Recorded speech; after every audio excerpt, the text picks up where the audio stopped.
Smiles for the cameras, but the tensions remain. France's Interior Minister Gerald Darmanin and his British counterpart sign a deal to bring down the number of dangerous boat journeys across the English Channel.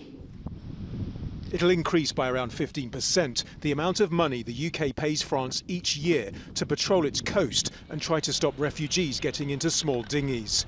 It'll also see British officers working in French command centres and more technology such as drones being used.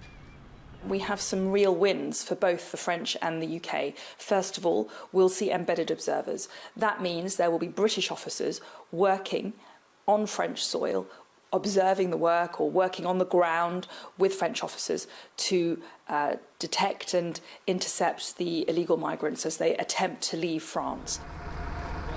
This year, more than 41,000 people have reached England from France in small boats, compared with 28,500 last year. The increase is putting pressure on places like the Manston Processing Centre in Kent, with overcrowding and outbreaks of diseases such as diphtheria. Suella Braverman's recently spoken of an invasion on the southern coast. Her opponents accuse her of inciting hatred and say the real crisis is one of the Home Office's making. As of last month, just 4% of asylum claims by people who crossed the Channel last year had been processed. And Britain's Foreign Secretary, who appeared before a parliamentary committee on Monday, has declined to say how many boat crossings will be stopped by the new arrangements. Some here in the UK point out the new deal says nothing about what happens to the small boats once they're in the Channel, or the idea of letting people already in France apply for asylum in the UK.